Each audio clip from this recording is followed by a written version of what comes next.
గురువులకు ఎంతో మంది శిష్యులు ఉంటారు. చేసుకున్నటువంటి శిష్యులంతా ఉత్తములేనా? ప్రశ్న ఇది. లేదు. చాలా మంది అవకాశవాదులు ఉంటారు, పిల్లి మొక్కులు మొక్కే శిష్యులు ఉంటారు. ఎట్లా మరి వాళ్ళని ఎట్లా తెలుసుకోవాలి మనము? స్వామి స్వామి స్వామి స్వామి అంటుంటారు, నమస్కారం స్వామి నమస్కారం స్వామి అంటుంటారు. నమస్కారం చేసిందే, స్వామికి వేడుకునిందే. అయితే నిజమైనటువంటి శిష్యుని యొక్క గొప్పతనం ఎప్పుడు తెలిసిపోతుంది అంటే, చూడండి, ఒక ఇనుప ముక్క, ఒక ఎండుటాకు, రెండింటిని పక్కలో పెట్టండి. గాలి లేనంత వరకు అవి రెండు బాగానే ఉంటాయి. భయంకరంగా గాలి వీచినా ఆ ఆకు ఎగిరి 3 వేల దూరం పడుతుంది, ఆ ఇనుప ముక్క మాత్రం ఆడే ఉంటుంది. ఇదే పరిస్థితులు ఏమైనా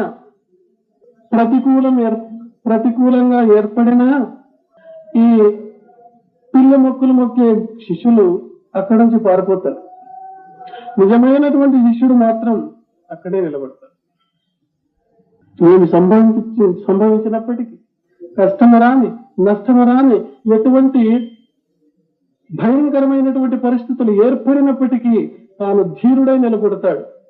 శిష్యుని యొక్క లక్షణం, నిజమైన శిష్యుని యొక్క లక్షణం అది.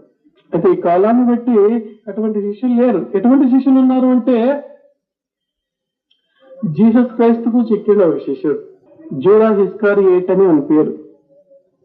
12 మంది శిష్యుల్లో వాడు ఒక ప్రముఖ శిష్యుడై ఉండే. ఇస్కారియోట్, జూడాస్ ఇస్కారియోట్, వాడు ఒక ఈడియట్ అని అర్థం.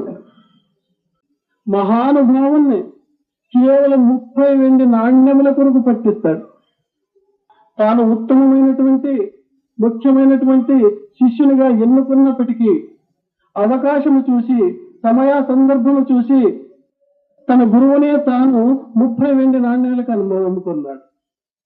ఇటువంటి శిష్యులు లేరా? ఇటువంటి శిష్యులు కూడా ఉన్నారు. ఎప్పుడు తెలుస్తుందంటే, పరిస్థితులను బట్టే తెలుస్తుంది. పరిస్థితులు ప్రతికూలంగా లేనంత వరకు వీళ్ళు నిజమైన శిష్యులేమో అని అనిపిస్తుంది. అయితే ప్రతికూలమైనటువంటి పరిస్థితి ఏర్పడినప్పుడే నిజమైన శిష్యుని యొక్క గొప్పతనం తెలిసి వస్తుంది. అందువల్ల నిజమైన శిష్యుడు ఎప్పటికీ సర్వకాల సర్వావస్థల యందు ఆ సద్గురువుని ఆశ్రయించి